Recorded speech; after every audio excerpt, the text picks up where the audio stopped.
नमस्कार, प्रणाम। मैं हूं आदर्श।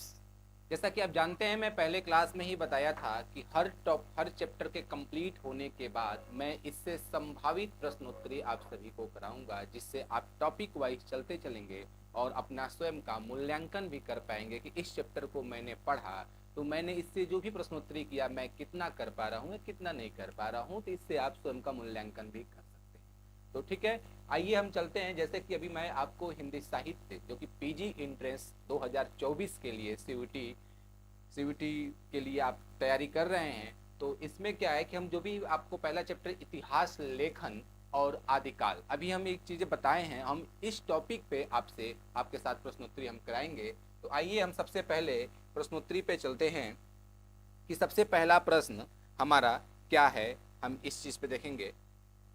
सबसे पहले प्रश्न पर हम आते हैं। क्या है कि देखिए, 84 वैष्णवन की वार्ता किसकी रचना है?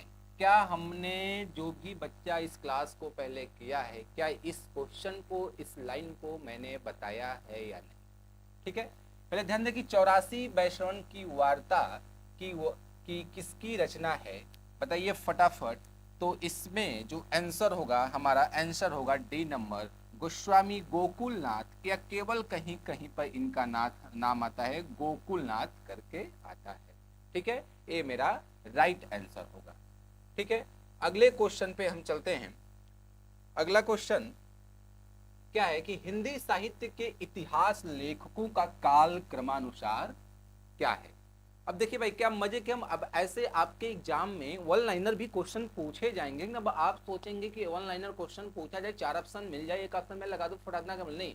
अब आपके एग्जाम में क्वेश्चन डीप में भी पूछा जा रहा है और आपको पढ़ना है तो इतना सटीक पढ़ना है कि हम कौन कौन से लेखक को पढ़ रहे हैं और वो लेखक कौन पहले आया कौन बाद में, इनका भी क्रम, उनके रचनाओं का भी क्रम मुझे ध्यान रखा है। तो अब थोड़ा सा आपके एग्जाम में डीप क्वेश्चन पूछा जा रहा है। ठीक है, तो इस चीज का ध्यान रखेंगे। तो हम उस पैटर्न पे चलेंगे जैसे आपसे एग्जाम में क्वेश्चन पूछा जा रहा है, थोड़ा सा, बल्कि हम और हाई लेवल पे ही चलेंगे, ताकि आप हाई लेवल पढ़े रहेंगे तो आप लो लेवल के क्वेश्चन को तो आप उसे आसानी से कर ले जाएंगे। तो क्वेश्चन क्या है मेरा? दूसरा नंबर, हिंदी साहित्य के इतिहास लेखकों का काल क्रमानुसार सही क्रम क्या है? मीन्स पूछा कि हिंदी साहित्य के जितने भी इतिहास लेखक हुए, तो इसमें सभी नहीं दिया गया, 4 इतिहास लेखकों का नाम दिया गया है और उनका क्रमानुसार पूछ रहा है कि वो कौन से लेखक जो हैं जो पहले आए, फिर उनके बाद में क्रम अनुसार आपको लगाना है। तो पहले ऑप्शन को हम चेक करते हैं कि हजारी प्रसाद द्विवेदी। ऑप्शन है मिश्र बंधु, रामचंद्र शुक्ल और राम कुमार वर्मा। एक चीज और, अब देखिए मैं लेखकों का नाम दिया, यदि आपको लेखकों का नाम नहीं याद आ रहा है, ठीक है, मान लीजिए, तो हम क्या करेंगे? तो फिर हम ध्यान देंगे इनके कौन कौन से ग्रंथ हैं। हो सकता है मुझे इस ग्रंथ की रचना मुझे पता हो कि कब लिखा गया। तो जैसे हम बात करते हैं आचार्य हजारी प्रसाद द्विवेदी का, तो इनका आपने पढ़ा होगा हिंदी साहित्य की भूमिका, आपने पढ़ा है हिंदी साहित्य की भूमिका। ठीक है, इसकी रचना काल क्या है, कोई बताएगा भाई?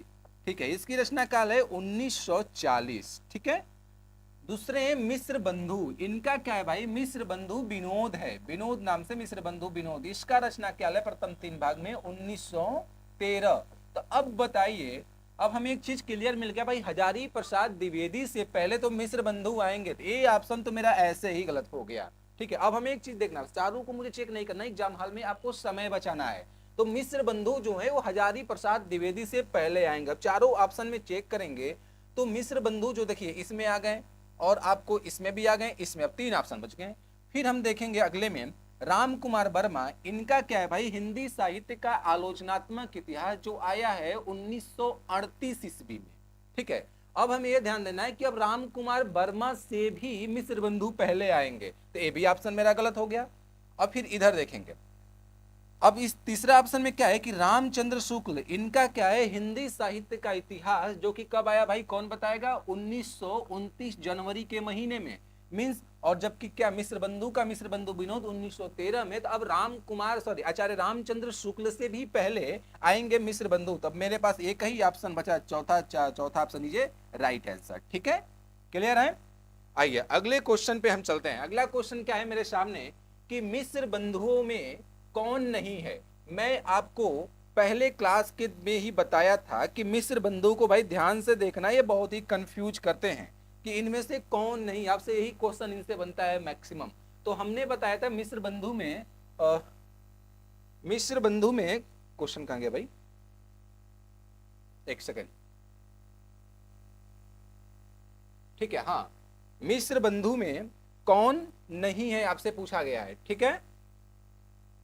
तो मिस्र बंधु में कौन नहीं है भाई, सुखदेव बिहारी मिश्र तो हैं, आपने पढ़ा है, श्याम बिहारी मिश्र भी हैं और गणेश बिहारी मिश्र भी हैं, है कौन नहीं इसमें, तो कृष्ण बिहारी मिश्र नहीं है। ए मेरा ऑप्शन सही। और पूछा क्या, क्वेश्चन की प्रकृति आप सोचेंगे मिश्र बंधु पूछा गया तो भाई श्याम बिहारी मिश्र था या सुखदेव बिहारी मिश्र, तो नहीं, क्वेश्चन की प्रकृति को ध्यान से पढ़ेंगे, इसमें नहीं शब्द लगाया, पूछा है कि मिश्र बंधुओं विनोद में कौन नहीं है, तो भाई इसमें कृष्ण बिहारी मिश्र नहीं थे, ठीक है, राइट ऑप्शन इज बी। अगले क्वेश्चन पे चलेंगे, क्या पूछा है भाई, गारसा द ताशी जो हैं, गारसा द ताशी ने हिंदुस्तानी साहित्य का इतिहास जो लिखा था, क्या नाम है इनके इतिहास का नाम भाई, फटाफट आप बताएं। तो जो इन्होंने हिंदुस्तानी साहित्य का इतिहास लिखा था वो किस भाषा में लिखा था, मैंने आपको बताया था भाई ये फ्रांसीसी भाषा या इसके जगह में फ्रेंच भी लिखा रहता है तभी कोई बात, ठीक है, मीन्स फ्रेंच भाषा या फ्रांसीसी भाषा में इन्होंने हिंदुस्तानी साहित्य का इतिहास लिखा, ठीक है।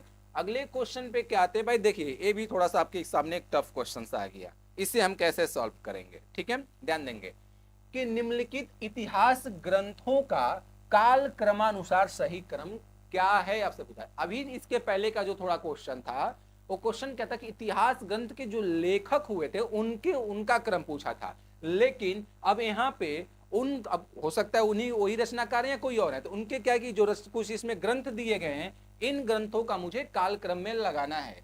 तो भाई हम बात करेंगे हिंदी साहित्य का आलोचनात्मक इतिहास, क्या आपने पढ़ा है जी, मैंने इसे बताया है, इसका रचना काल क्या है भाई, ये किसका है पहले ये बताइए, डॉक्टर रामकुमार वर्मा का, और इसका रचना काल है भाई 1938 ईस्वी, ठीक है। अगला है क्या, हिंदी साहित्य की भूमिका, इसके रचनाकार हैं डॉक्टर हजारी प्रसाद द्विवेदी और इसका समय है 1940, ठीक है।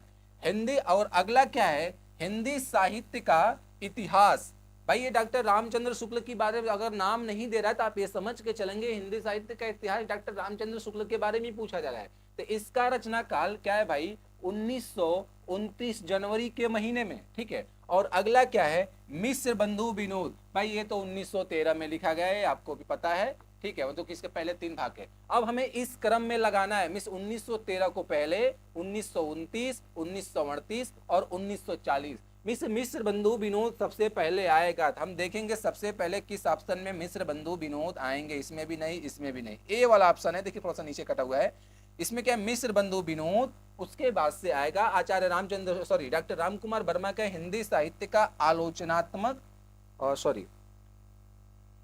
हिंदी साहित्य का इतिहास इसमें दिया भाई, हाँ सॉरी 1929 में आचार्य रामचंद्र शुक्ल का आएगा हिंदी साहित्य का इतिहास, उसके बाद से हिंदी साहित्य का आलोचनात्मक इतिहास और उसके बाद से हिंदी साहित्य की भूमिका, तो D is a right answer.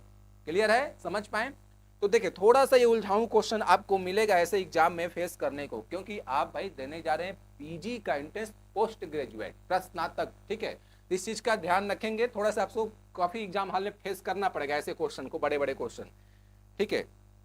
अगला क्वेश्चन पे हम ध्यान देंगे क्या कि निम्नलिखित रचनाओं को उनके रचनाकारों के साथ सुमेलित कीजिए। ये तो भाई सिंपल है, इसे वहां तो क्रम वाले में थोड़ा सा आपको उलझाऊ हो सकता है भाई कौन पहले आया कौन नहीं आया, याद तो मैंने कर लिया लेकिन कौन पहले है, लेकिन ये रचनाओं का मिलान करना है, तो ये तो मुझे लगता है 4 में से 1-2 पकड़ लेंगे तो आप इजिली कर ले जाएंगे, तो ध्यान देंगे। अब हिंदी साहित्य की भूमिका फटाफट बताइए इसे भाई, डॉक्टर हजारी प्रसाद द्विवेदी, ठीक है। हिंदी साहित्य का आलोचनात्मक इतिहास डॉक्टर रामकुमार वर्मा। उत्तरी भारत की संत परंपरा, ये तो भाई आपने नहीं सुना है, शायद मैंने भी इसे क्लास में नहीं बताया, ठीक है। एग्जाम हॉल में देखिए क्या है, हिंदी साहित्य उत्तरी भारत की जो संत परंपरा है ये परशुराम चतुर्वेदी की ग्रंथ है, ठीक है। और अगला क्या है कि हिंदी साहित्य का दूसरा इतिहास, भाई रामचंद्र शुक्ल ने लिखा हिंदी साहित्य का इतिहास, तो बच्चन सिंह कहे नहीं भाई मैं तो दूसरा इतिहास लिखूंगा, तो इन्होंने दूसरा इतिहास लिख दिया, क्या भाई हिंदी साहित्य का दूसरा इतिहास डॉक्टर बच्चन सिंह। अब हम देखेंगे मेरे सामने इतने सारे ऑप्शंस दिए हैं, कौन कौन से ऑप्शन सही हैं, ठीक है, यहाँ पर बोल देखते हैं भाई। तो हिंदी साहित्य की भूमिका जो कि ए का दूसरा सही हो रहा है, तो हमें ए में दूसरा देख लेंगे भाई, ठीक है, मिल गया आपको। फिर हिंदी साहित्य का आलोचनात्मक इतिहास, बी का चौथा, यहां भी मिल गया। उत्तरी भारत की संत परंपरा, सी का पहला मिल गया। और फिर क्या, हिंदी साहित्य का दूसरा इतिहास, बच्चन सिंह, मीन्स चौथे का तीसरा, तो B is a right answer. Clear है? चलिए नेक्स्ट क्वेश्चन पे चलते हैं। अगला क्वेश्चन क्या है मेरे सामने भाई, शिव सिंह सरोज। शिव सिंह सरोज से क्या पूछा गया है भाई कि शिव सिंह सरोज का प्रकाशन कब हुआ। मीन्स अब देखिए, कभी कभी आपसे एकदम सिंपल क्वेश्चन लेकिन देखने में भी उलझाऊं भाई, कब अब तो सोचेंगे शिव सिंह सरोज क्या है भाई, है शिव सिंह सिंगर का, लेकिन इसका प्रकाशन कब हुआ आपसे पूछा जा सकता है। ठीक है, तो शिव सिंह सरोज का प्रकाशन वर्ष क्या भाई, 1862 जी नहीं, 1870 जी नहीं, आप कंफ्यूज होंगे 1883 में और 1888 में। तो ध्यान देंगे 1888 एक ग्रियर्सन का था, न कि शिव सिंह सेंगर का। तो शिव सिंह सेंगर का क्या है भाई, 1883 is a right, C is a right answer. एक क्वेश्चन आपके पीएचडी एंट्रेंस का भी क्वेश्चन था। ठीक है, इस चीज का ध्यान रखिएगा। अगला क्वेश्चन पे आते हैं। अगला क्वेश्चन क्या है मेरे सामने, असंगत कथन। वाह, देखिए कितना मजे का क्वेश्चन है आपके सामने। क्या पूछा है कि असंगत कथन का चयन कीजिए। देखिए भाई, हम हर टाइप से आपको इजी से लेकर मीडियम से लेकर और काफी कठिन क्वेश्चन को भी रखे हैं, ताकि आपके सामने इस क्वेश्चन को फेस करें एग्जाम हॉल में आने, ऐसे क्वेश्चन आने पे आप बिल्कुल मत घबराएं कि ऐसे क्वेश्चन तो मुझे कराया गया था। तो ध्यान दें, असंगत कथन का चयन कीजिए। क्या पूछ रहा है भाई, गारसा द तासी ने वर्णानुक्रम पद्धति का प्रयोग किया था। क्या आप बताएंगे क्वेश्चन, ये पहला कथन ये सही है कि गलत है? जी बिल्कुल सही है। गारसा द तासी जो कि इतिहास ग्रंथ सबसे, इन्होंने वर्णानुक्रम पद्धति का ही प्रयोग किया था। बिल्कुल ये सही है। पूछा क्या है इसमें, ध्यान देंगे। अब आप क्वेश्चन को नहीं ध्यान से पढ़ेंगे तो पहला क्वेश्चन पढ़ेंगे, रे गारसा द तासी ने वर्णानुक्रम पद्धति का यूज किया था, बिल्कुल सही से मारो और आगे निकलो। नहीं नहीं भाई, क्वेश्चन को पहले पढ़िए अच्छे से। क्या लिखा है कि असंगत कथन मीन्स इन चार में से अब 3 सही है, एक गलत है, और उस गलत को आपको चूज करना है। तो पहला तो सही है। अगला क्वेश्चन क्या है, मिश्र बंधु विनोद ने कालक्रम पद्धति का अनुसरण किया था। क्या सही है? बिल्कुल सही है। ठीक है, अगला क्वेश्चन क्या है कि राम स्वरूप चतुर्वेदी ने विधेयवादी पद्धति के अनुसार अपने साहित्य इतिहास ग्रंथ की रचना की थी। अब थोड़ा सा आप इसमें कंफ्यूज होंगे, कंफ्यूज होने की बिल्कुल जरूरत नहीं है। मैंने आपको बताया था आचार्य रामचंद्र शुक्ल के हिंदी साहित्य के इतिहास लिखने के बाद उन्हीं के प्रणाली पर बहुत सारे लेखकों ने अपने इतिहास ग्रंथ को प्रस्तुत किया था। तो जाहिर सी बात है, शुक्ल जी के बाद रामस्वरूप चतुर्वेदी आए और उन्हीं के प्रणाली, मतलब शुक्ल जी ने विधेयवादी प्रणाली का यूज किया, तो उन्हीं के प्रणाली को रामस्वरूप चतुर्वेदी ने भी यूज किया। मीन्स तीसरा ऑप्शन भी सही है। अगला ऑप्शन क्या है, चौथा, नलिन विलोचन शर्मा ने रामचंद्र शुक्ल को प्रथम विधेयवादी साहित्य इतिहासकार माना। नहीं भाई, ये गलत है। ठीक है, तो D is a right answer. ठीक है, आइए अगले क्वेश्चन पे चलते हैं भाई। अगला क्वेश्चन क्या है देखेंगे, हिंदी में साहित्य इतिहास लेखन की सर्वाधिक लोकप्रिय पद्धति। देखिए भाई, कितना मस्त क्वेश्चन आपके सामने है कि हिंदी में साहित्य इतिहास लेखन की सर्वाधिक लोकप्रिय पद्धति कौन सी भाई। ये तो देखते हैं आप तुरंत एग्जाम में लगाएंगे। क्या है? वर्णानुक्रम पद्धति। जी, हिंदी साहित्य में इसका यूज तो किया गया था, लेकिन क्या ये सर्वाधिक लोकप्रिय पद्धति है? नहीं भाई, वर्णानुक्रम तो नहीं है, इसे नहीं माना गया था। वैज्ञानिक पद्धति नहीं, कालक्रमानुक्रमी पद्धति नहीं भाई, विधेयवादी पद्धति जिसे शुक्ल जी ने माना। ठीक है, सी इज ए राइट आंसर। ठीक है, अगले क्वेश्चन पे आएंगे, क्वेश्चन नंबर 10 पे। क्वेश्चन नंबर 10 क्या कहता है भाई, इसे देखेंगे। देखिए थोड़ा सा बड़े क्वेश्चन है, इसे थोड़ा सा आप रिलैक्स होकर इस क्वेश्चन को, ऐसे क्वेश्चन को सॉल्व, जब आपके एग्जाम हॉल में कोई बड़ा सा क्वेश्चन आ जाए ना, तो इतना समझिए उसका आंसर बहुत ही इजी ही होगा। थोड़ा सा आपको बस घुमाने के लिए थोड़ा सा बड़े क्वेश्चन, ताकि बच्चे का दिमाग घूम जाए। ध्यान दें, क्वेश्चन नंबर 10 क्या कह रहा है कि किसी भी साहित्य के इतिहास को समझने के लिए, ध्यान देंगे कि किसी भी साहित्य के उसके इतिहास को समझने के लिए उससे संबंधित जातीय परंपराओं, ध्यान देंगे जातीय परंपराओं, राष्ट्रीय और सामाजिक वातावरण, मीन्स जाति परंपरा, ठीक है, वातावरण एवं उसके क्षण, बोले तो परिस्थितियां, शुक्ल जी की बात हो रही है भाई, एवं सामयिक परिस्थितियों का अध्ययन विश्लेषण आवश्यक है। यह कथन किस पद्धति के संदर्भ में कहा गया है? थोड़ा सा उलझाऊं क्वेश्चन, ध्यान देंगे। जब शुक्ल जी की बात आती है तो उस साहित्य इतिहास में 3 चीज को सबसे महत्वपूर्ण मानते हैं। क्या क्या? वो कहते हैं कि जाति चीज महत्वपूर्ण है, दूसरा क्या कहते हैं कि वातावरण भी महत्वपूर्ण है, और तीसरा क्या कहते हैं? क्षण। ठीक है, ये 3 चीजें साहित्य में उन्होंने मस्ट माना। तो क्या ये 3 चीजें आ रही है कि नहीं भाई? जाति शब्द आ रहा है, सामाजिक वातावरण भी आ रहा है, और परिस्थिति बोले तो क्षण भी आ रहा है। तो जाहिर सी बात है शुक्ल जी की विधेयवादी पद्धति होगी, ये is a right answer. Clear है? ठीक है, अगले क्वेश्चन पे आएंगे, क्वेश्चन नंबर 11 पे। क्वेश्चन नंबर 11 को देखेंगे क्या कह रहा है भाई। क्वेश्चन नंबर 11 कि हिंदी के विधेयवादी साहित्य इतिहास के आदम प्रवर्तक शुक्ल जी नहीं अपितु प्रयुक्त ग्रियर्सन हैं। ये देखिए कितना मस्त क्वेश्चन। क्या कह रहे कि हिंदी के विधेयवादी साहित्य इतिहास के आदम जो प्रवर्तक हैं वो शुक्ल जी नहीं है, ग्रियर्सन बताया जा रहा है। आपने तो ना कि शुक्ल जी का विधेयवादी पद्धति ठीक है, लेकिन इसके आदम प्रवर्तक मतलब पहले शुरुआती दौर में इसका यूज कौन किया, प्रवर्तक कौन है, कहा जा रहा है कि शुक्ल जी नहीं प्रत्युत ग्रियर्सन है। यह कथन किसका है आपसे पूछा जा रहा है। मस्त क्वेश्चन। देखें ऑप्शन क्या है, doctor Nalin Bilochan Sharma, doctor manager Pandey, doctor Nagendra और डॉक्टर गणपति चंद्र गुप्त। गणपति चंद्र गुप्त नहीं होंगे, नगेंद्र नहीं होंगे, मैनेजर पांडे। ये is a right answer, doctor Nalin Bilochan Sharma का यह कथन है। ठीक है, आपको हम लाइव क्लास में से सॉरी उससे के पहले क्लास में से हम बताए भी हैं। ठीक है, अगले क्वेश्चन पे आएंगे। अगला क्वेश्चन क्या है, क्वेश्चन नंबर 12 क्या कह रहा है भाई, इसे हम ध्यान देंगे। क्वेश्चन नंबर 12 कह रहा है कि कीर्ति लता किस भाषा की रचना है। ध्यान दें, अब कोई पहले सबसे पहले ये बताए कीर्ति लता किसकी रचना है, कोई बताएगा? जी विद्यापति का रचना है, इस चीज का ध्यान रखेंगे। लेकिन आपसे एग्जाम में पूछा है क्या कि इस किस किस भाषा की रचना है, यहां ध्यान देंगे, लेखक का नाम नहीं पूछ रहा है। मैथिली, अपभ्रंश, ब्रज और अवहट। तो भाई कीर्ति लता जो है ना, विद्यापति ने टोटल 12 ग्रंथों का रचना किया था। उन्होंने जिसमें से 9 ग्रंथ संस्कृत के लिखे थे, 2 ग्रंथ अवहट के लिखे थे और 1 ग्रंथ मैथिल भाषा में लिखे थे। तो भाई ये जो है अवहट भाषा की रचना है, इसे ध्यान देंगे, A is a right answer. Clear है? अगले क्वेश्चन पे आएंगे। 13 नंबर क्वेश्चन क्या कह रहा है भाई, इसे हम ध्यान देंगे।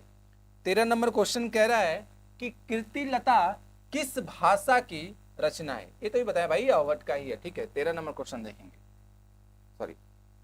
अगला क्वेश्चन क्या है, आदि काल में, ठीक है 13 नंबर क्वेश्चन देखेंगे। क्वेश्चन क्या है कि आदि काल में किस कवि ने अवहट भाषा में रचना की। ये बहुत ही मजेदार क्वेश्चन, इसे ध्यान देंगे। क्या क्वेश्चन पूछा जा रहा है कि आदि काल में किस कवि ने अवहट भाषा। भाई आदि काल में तो सारे कवि हुए, अमीर खुसरो आदि काल में आते हैं, बिल्कुल आते हैं, कुतुबन भी आते हैं, अब्दुल रहमान भी आते हैं और मंझन भी आते हैं। अब आपसे पूछा गया कि इन चारों में से कौन अवहट भाषा में रचना किया, तो भाई अमीर खुसरो ना, अमीर खुसरो बिल्कुल नहीं। अब हम बात करेंगे कुतुबन, ये भी नहीं, मंझन नहीं, अब्दुल रहमान जिसे संदेश रासक है नहीं क्या ना अब्दुल रहमान का, तो अब्दुल रहमान ने अवहट भाषा की रचना, सी इज ए राइट आंसर। ठीक है, इस चीज का ध्यान रखेंगे। अगले क्वेश्चन पे आइए, क्वेश्चन नंबर 14 क्या कह रहा है, इसे हम देखेंगे कि आल्हा किस ऋतु में गाया जाता है। मस्त क्वेश्चन, इसे भी हम कराएं, ध्यान देंगे। क्या मैंने जो पहले क्लास में आपको बताया ये सारे क्वेश्चंस मिल रहे हैं या नहीं, आप ये बताएं। तो ध्यान देंगे क्वेश्चन पे, क्वेश्चन नंबर 14, आल्हा जो है ये किस ऋतु में गाया जाता है। ग्रीष्म ऋतु में ना, बिल्कुल नहीं। वर्षा ऋतु में, शरद ऋतु में, बसंत ऋतु में। भाई तो जो आल्हा होता है आपको, ये तो दोनों बिल्कुल नहीं होगा, और आप वर्षा ऋतु और वसंत ऋतु में कंफ्यूज हो सकते हैं, लेकिन कंफ्यूज बिल्कुल नहीं ना, वर्षा ऋतु is a right answer, B is a right answer. ठीक है, हम अगले क्वेश्चन पे आएंगे, क्वेश्चन नंबर 15। देखिए यहाँ पे एक मजेदार क्वेश्चन फिर आ गया, थोड़ा सा आप परेशान हो जाएंगे, उलझाऊ क्वेश्चन टाइप में, लेकिन बिल्कुल इजी है। आप इसे मिलान करना, अगर ग्रंथों का नाम याद है कौन किस आप इसे इजिली कर ले जाएंगे। ऐसे क्वेश्चन को देखने में बड़े हैं लेकिन बहुत ही इजी है। क्या है कि इन रचनाओं को उनके रचयिताओं के साथ सुमेलित कीजिए। क्या है भाई, देखिए अब इसमें से मान लीजिए आप कंफ्यूज हैं, खुमान रासो, परमाल रासो, बिसल देव रासो, क्या क्या भाई कंफ्यूज है, तो पहले ये देख ले मुझे इसमें से इजली कौन सा आ रहा है। समय मत दे, पहले ऑप्शन पे जो भी ऑप्शन मुझे मिले उससे लगाएं। ठीक है, तो सबसे पहले इजली भाई हमें तो पृथ्वीराज रासो ही तो सबको याद होगा। अब पृथ्वीराज रासो है कौन, चंद बरदाई का। चंद बरदाई कहां पर है भाई, ऑप्शन नंबर ए में। हम अब अगली इसमें नहीं डाउट करेंगे, अब सीधे हम ऑप्शन में जाकर देखेंगे भाई क्या डी का पहला मुझे किस में मिल रहा है, डी का पहला किस में मिल रहा है। अब देखिए डी का पहला डी में भी मिल रहा है और ए में भी मिल रहा है, मीन्स हमारा दो ऑप्शन तो किसी भी हालत में नहीं होगा, अब ए या डी में से होगा। क्लियर है, ठीक है। अब हम देख लेते हैं बीसल देवरासो, ये भी सबको बीसल देवरासो भाई नरपत नाल का है, सी का चौथा ऑप्शन होगा। हम देखेंगे सी का चौथा ऑप्शन मुझे इससे मिल गया, और अब आप चाहेंगे आप वहां एग्जाम हॉल में जाकर आपको एज अ मास्टर नहीं बनना है, एज अ क्वेश्चन सॉल्व करके तुरंत आगे निकलना है। तो बी में चौथा, सॉरी सी में चौथा मुझे मिल गया, मीन्स ए इज मेरा राइट आंसर हो जाएगा। लेकिन आप यहाँ क्लास में हैं तो मुझे मैं आपको चारों बताऊंगा, लेकिन एग्जाम हॉल में आपको एक में मिल गया तो तुरंत आप आगे बढ़िए निकल कर, ठीक है। क्या है भाई, पहले का तीसरा खुमान रासो क्या है भाई, दलपत विजय। मैं आपको बार बार क्लास में इसे जोर देकर बताया कि खुमान रासो खूब ज्यादा, कौन भाई, दलपत विजय, विजय पा लिया, ठीक है। परमाल रासो, परमाल रासो कौन है भाई, जगनी का होना चाहिए, ठीक है। बी का पांचवा, ए इज ए राइट आंसर, ठीक है। अगले क्वेश्चन पे आएंगे, अगला क्वेश्चन 16 नंबर क्वेश्चन क्या कहता है, इसे ध्यान देंगे भाई। क्वेश्चन कहता है कि हिंदी साहित्य के आदिकाल का अभिनव जयदेव किसे कहा जाता है, ठीक है, बताएंगे। मैं बिल्कुल बताया हूं, कई नाम से जाना जाता है अभिनव जयदेव, कवि कंठाहार, कवि शेखर, मैथिल कोकिल। तो भाई अब तो बिल्कुल बता सकते हैं कि हिंदी साहित्य के आदिकाल का अभिनव जयदेव किसे कहते हैं, बिल्कुल इजी क्वेश्चन है, विद्यापति को, सी इज ए राइट आंसर। अगले क्वेश्चन पे आएंगे, अगला क्वेश्चन क्या है, क्वेश्चन नंबर 17 देखेंगे। क्वेश्चन नंबर 17 है कि किन रचनाकारों की भाषा को संधा भाषा, संधा भाषा या इसी को कहते हैं कि उलट भाषा कह सकते हैं जी, उलटबासी जिसे बोलते हैं। तो किन रचनाकारों की भाषा को संधा भाषा कहा जाता है, तो जैन मुनि नहीं भाई, रासक परंपरा नहीं, संत कवि ने बौद्ध सिद्धों की भाषा को संधा भाषा या उसी को संतों ने उलट भाषा, उलटबासी के रूप में किया, ठीक है। अगले क्वेश्चन पे आएंगे, क्वेश्चन नंबर 18। क्वेश्चन नंबर 18 क्या कहता है भाई, इसे ध्यान देंगे कि आचार्य शुक्ल के अनुसार हिंदी साहित्य का आविर्भाव कब से माना जा सकता है। ये बहुत मोस्ट इंपॉर्टेंट क्वेश्चन बार बार एग्जाम में पूछा जाता है, ठीक है, इसे ध्यान रखिएगा कि हिंदी क्या, कि आचार्य शुक्ल के अनुसार हिंदी साहित्य का आविर्भाव कब से कब तक माना जा सकता है, सॉरी मतलब कब से माना जा सकता है, प्राकृत से नहीं, संस्कृत नहीं, प्रकृति की अंतिम अपभ्रंश अवस्था से शुक्ल जी ने से माना भाई, शुक्ल के अनुसार पूछा है तो प्रकृति की अंतिम अपभ्रंश अवस्था से, D is a right answer, ठीक है। क्वेश्चन नंबर हम 19 पे आएंगे। 19 क्या कहता है, इसे देखेंगे कि अपभ्रंश के प्रथम महाकवि कौन है, बताएंगे भाई।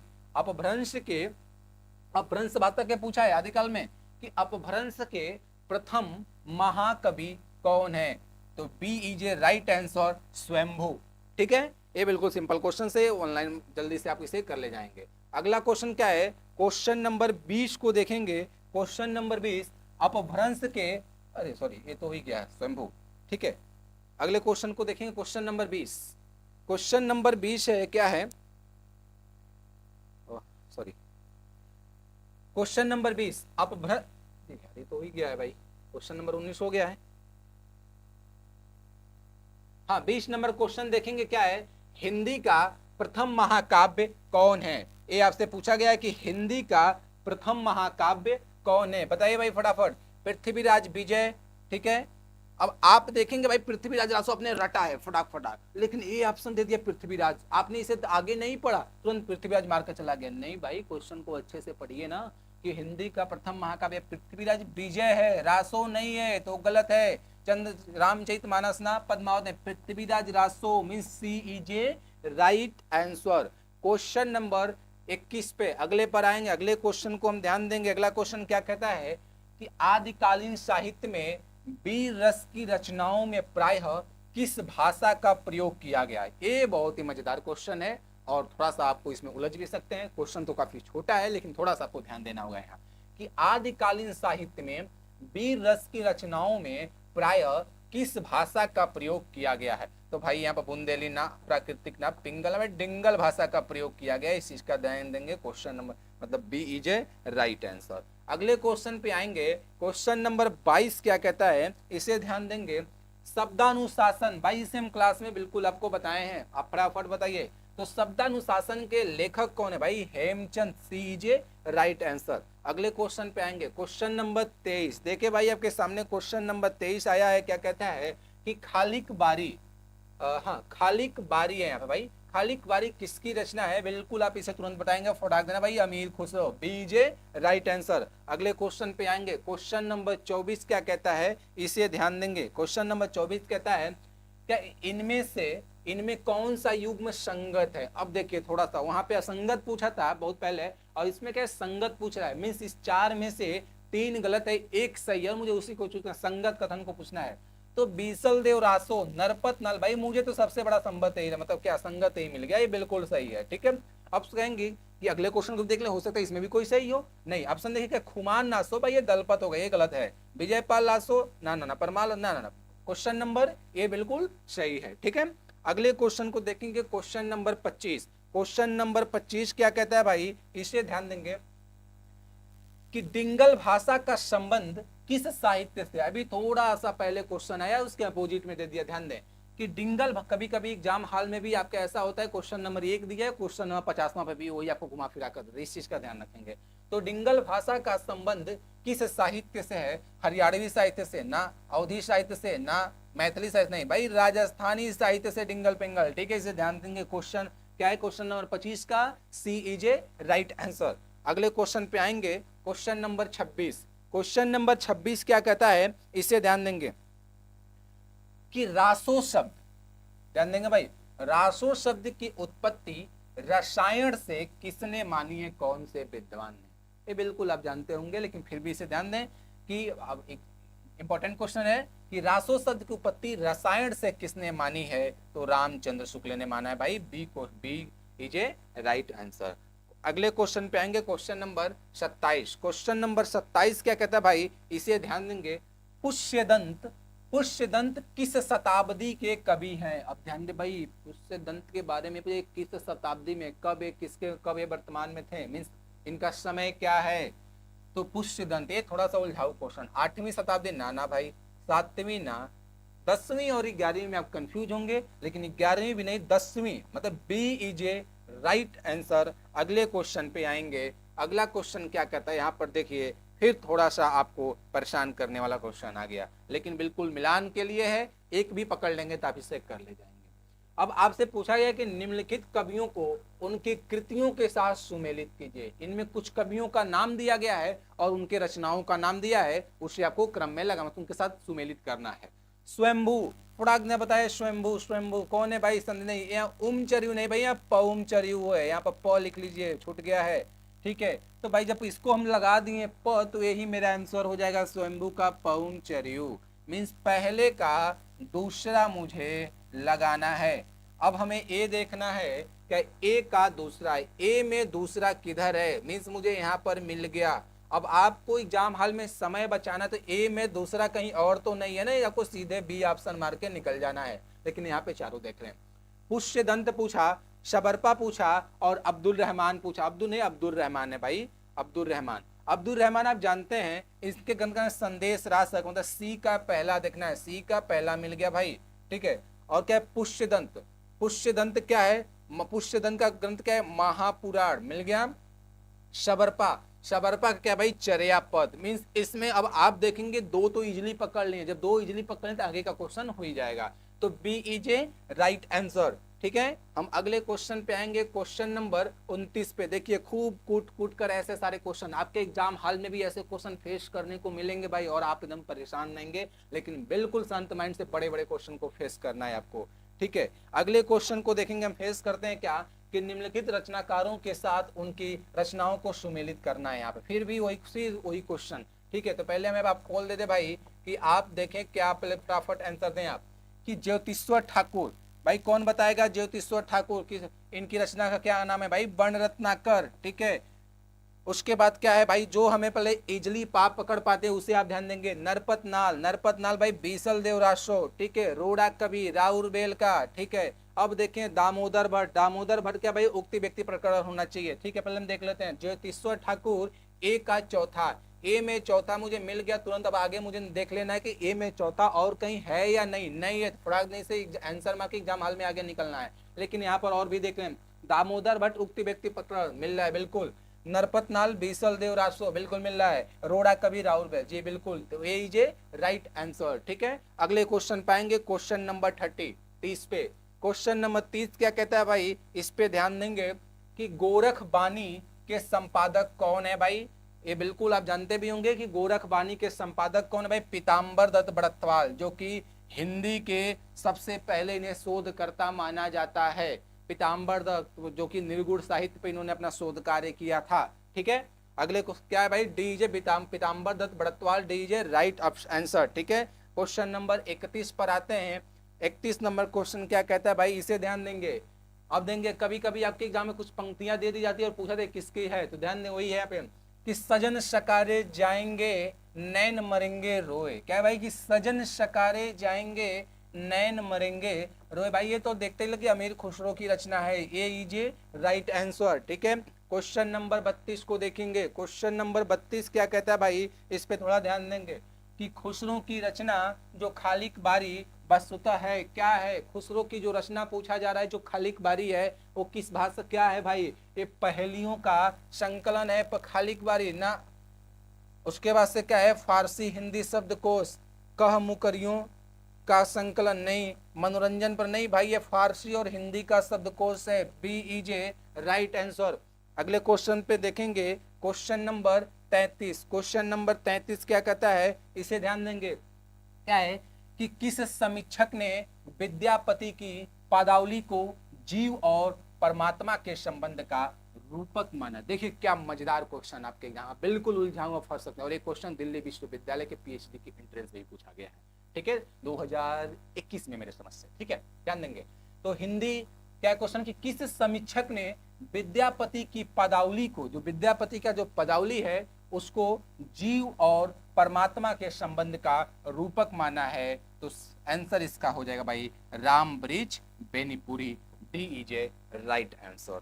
ठीक है, अगला क्वेश्चन क्या भाई, क्वेश्चन नंबर 34 को देखेंगे। क्वेश्चन नंबर 34 क्या कहता है कि हठ योग का प्रभाव निम्नलिखित कवियों में से किस पर पड़ा है। तो बिल्कुल सिंपल, आप तुरंत बताएंगे गोरखनाथ पर पड़ा, तो B is a right answer.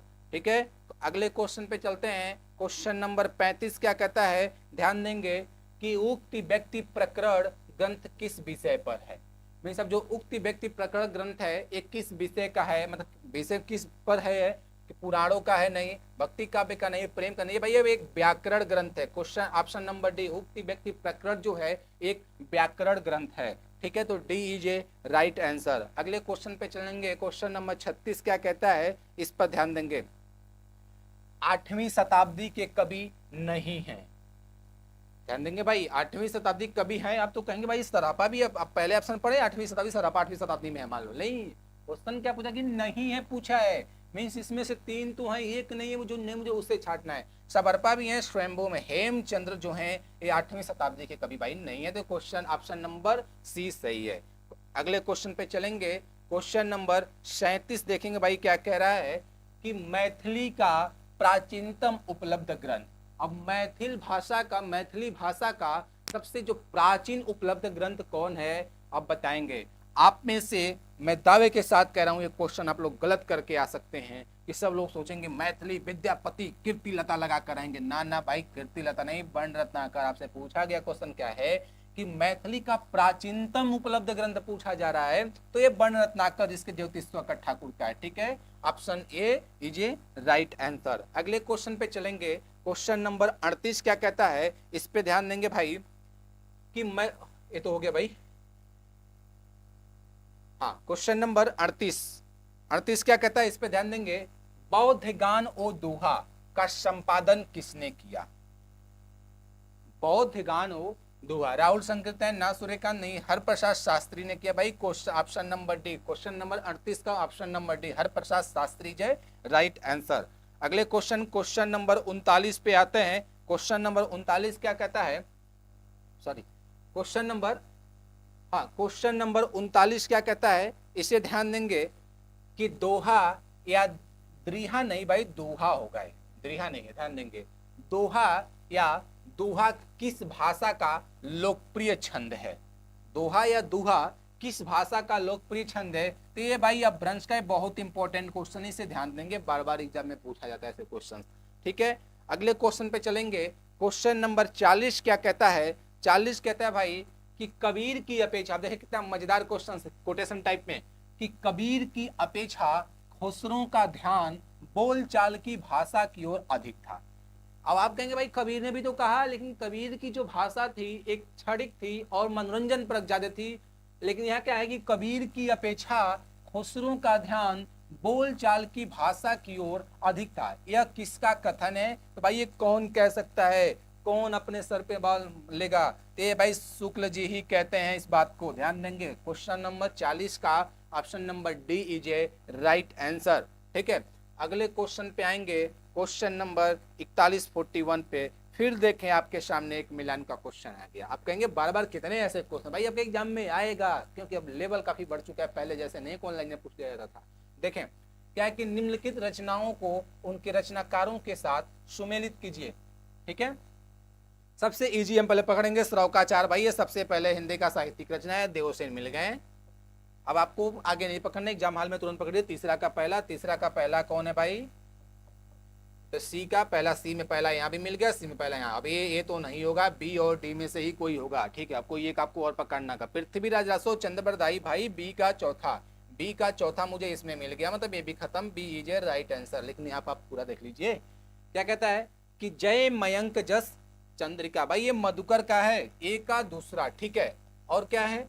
Neminath Raso जो है सुमति मणि का है। नेमिनाथ रासु सुमति, तो B is a right answer. अगले क्वेश्चन पे चलेंगे, क्वेश्चन नंबर 42। अब देखिए यहाँ भी एक मजेदार क्वेश्चन और बिल्कुल उलझाऊ क्वेश्चन। क्या भाई उलझाऊ question?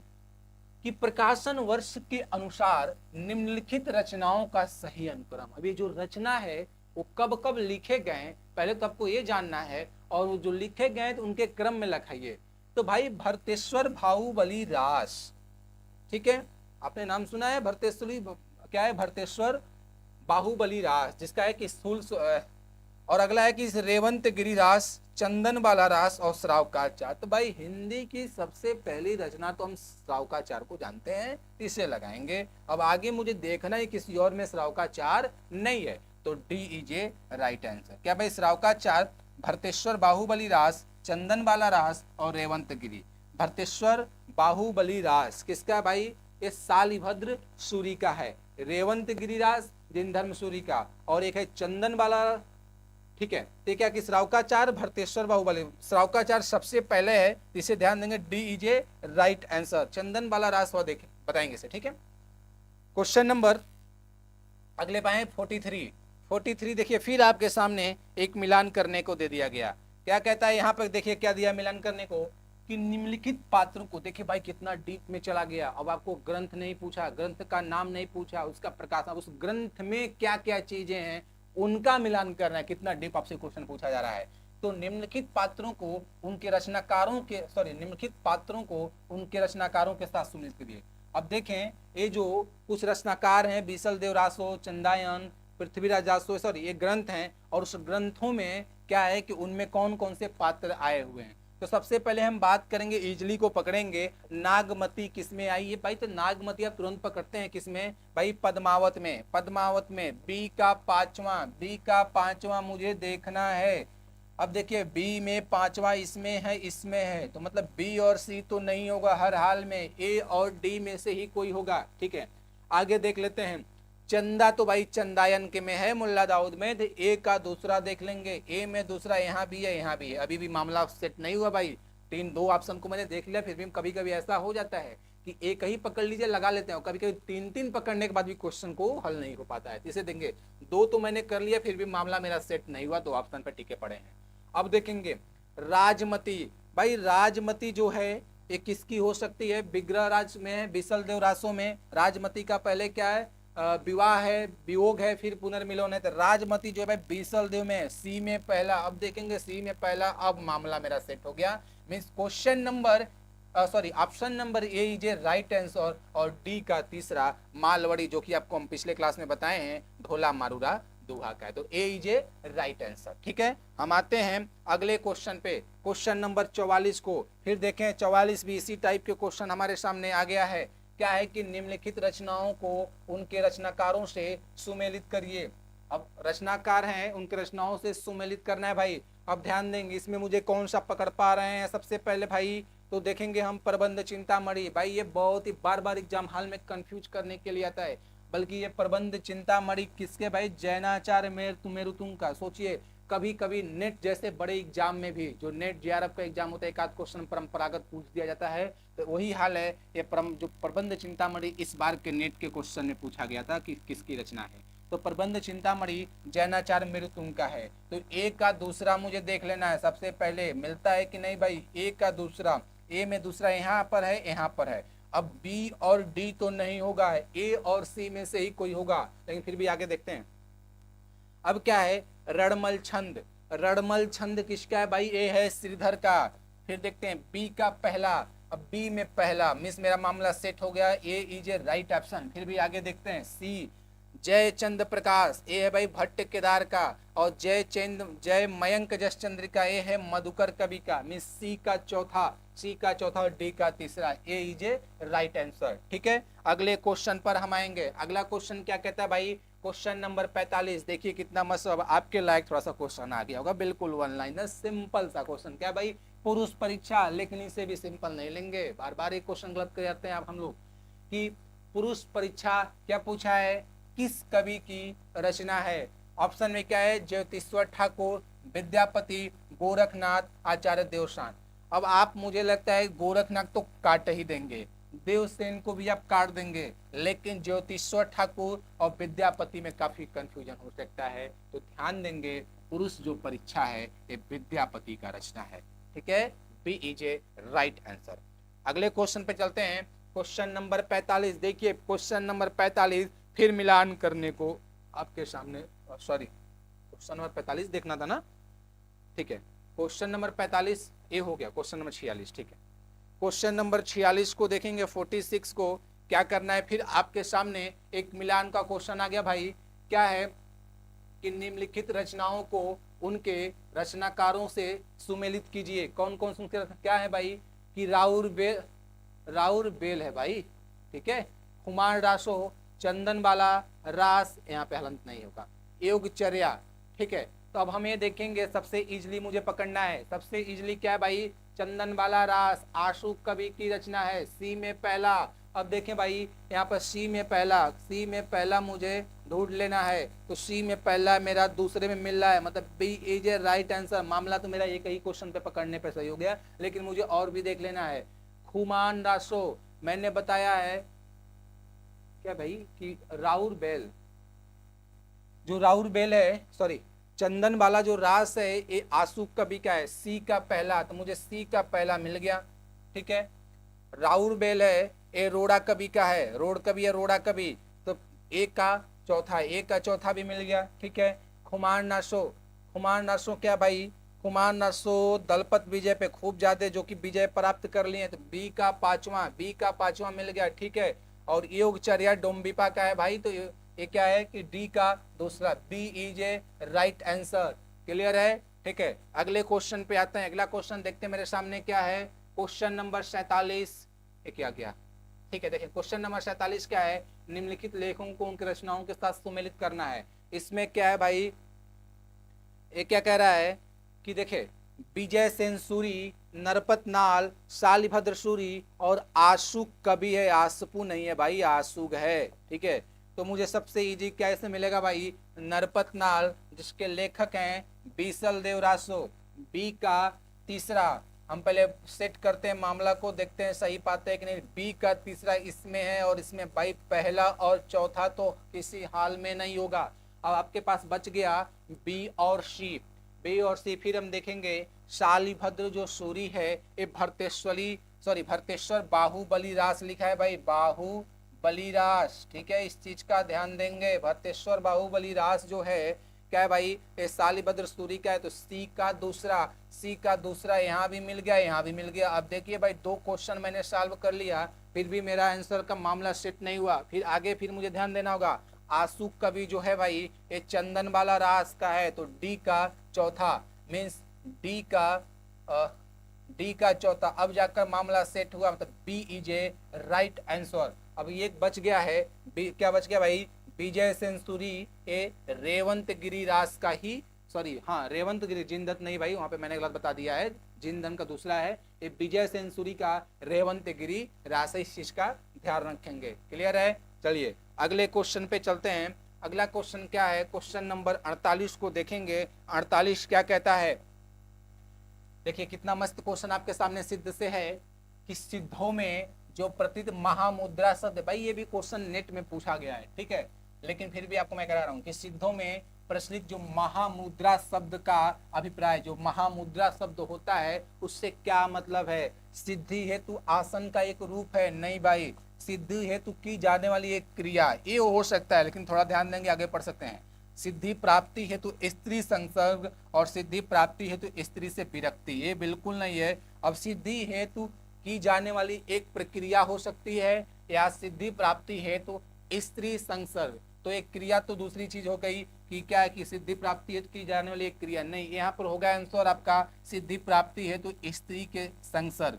C is a right option. आते हैं अगले क्वेश्चन पे।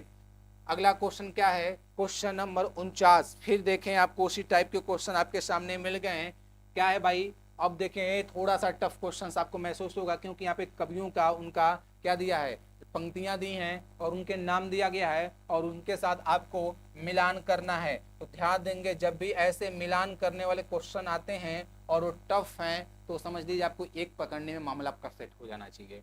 अब क्या है, नगर बाहिरे डोम्बी तोहरी कुटिया, पकड़ पा रहे हैं? नहीं, आप कहेंगे कहाँ नहीं पढ़े हैं, आगे ध्यान दिए।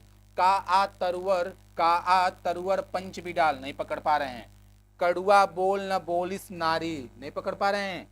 क्या मोरा जोबना नवेलरा भयो है गुलाल, ये तो पकड़ लेंगे भाई, अमीर खुसरो। अमीर खुसरो कहीं दिख रहे हैं कि मेरा जोबना नवेलरा, क्या है कि मेरा जोबना नवेलरा भयो है गुलाल, तो अमीर खुसरो पे जाएंगे। खुसरो केवल लिखा है भाई, अमीर खुसरो भी आ सकता है केवल, तो देखेंगे डी में पहला जाएंगे, तो डी में पहला बोले ना, देखिए मामला यहाँ पे आपका सेट हो गया एक पकड़ने पर। सी इज ए राइट आंसर, लेकिन हमें चारों देख लेना है कि नगर बाहिरे डोम्बी तोहरी कुटिया, ये क्या है भाई, नरपत नाल का है, ठीक है। का आ तरुवर पंच बिडाल, ये क्या है भाई,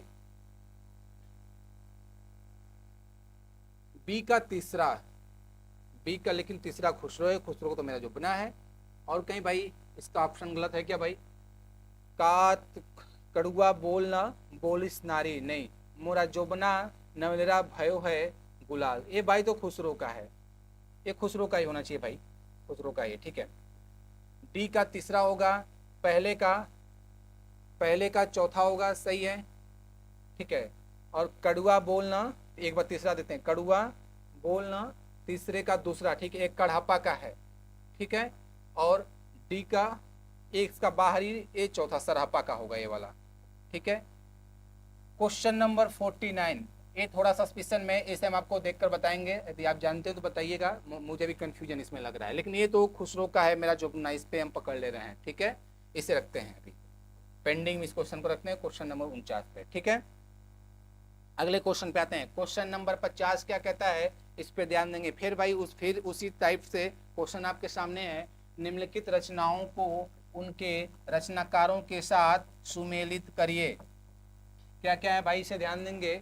सबसे इजली पकड़ने में क्या है, श्रावकाचार देवसेन, ठीक है। प्रबंध चिंतामणि जैनाचार्य मेरुतुंग, ठीक है। उसके बाद क्या है, कुमारपाल प्रतिरोध सोम प्रभु सूरी, ठीक है। प्रबंध चिन्ह हो गया।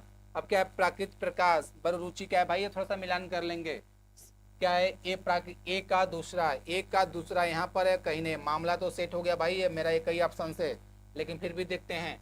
श्रावकाचार मिल रहा है, ठीक है, तो बी का पहला, प्रबंध चिंतामणि सी का सी, तीसरा का तीसरा हो गया, ठीक है। कुमारपाल प्रतिरोध सोम प्रभु सूरी, जी बिल्कुल मिल रहा है, ए इज ए राइट आंसर। ऐसे आपको मिलान करना है भाई, ध्यान देंगे। अगले क्वेश्चन पे आते हैं, क्वेश्चन नंबर 51। क्वेश्चन नंबर 51 क्या कहता है, जरा इस पर ध्यान देंगे।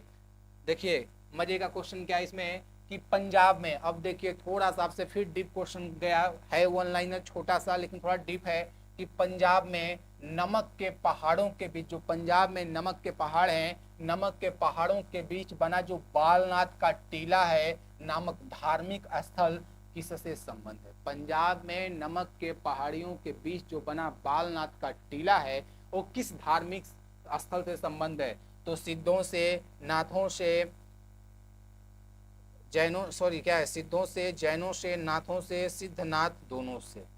तो भाई ये सिद्धों से होगा, सिद्धनाथ दोनों से नहीं, सिद्धों से है। ठीक है, इसे ध्यान देंगे थोड़ा सा, इसे भी देख लेंगे हम। ठीक है, क्वेश्चन नंबर 51। अगले क्वेश्चन पे आएंगे।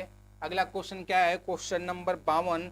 52 क्या पूछ रहा है? 52 कह रहा है कि बालनाथ का, देखिए उसी से थोड़ा सा घुमा कर फिर क्वेश्चन आपसे पूछ दिया कि बालनाथ का टीला किस ग्रंथ में वर्णित है। अब तक तो बालनाथ का टीला पूछ रहा था किससे धर्म से है, अब क्या पूछा कि बालनाथ का टीला किस ग्रंथ में आया हुआ है? संदेश रासक में? जी नहीं। मृगावती? जी नहीं। चंदायन? जी नहीं। पद्मावती? जी right answer question option number D, question number 52 का है। ठीक है, राइट आंसर डी है। अगले क्वेश्चन पे आते हैं। अगला क्वेश्चन देखेंगे फिर क्या कहता है भाई।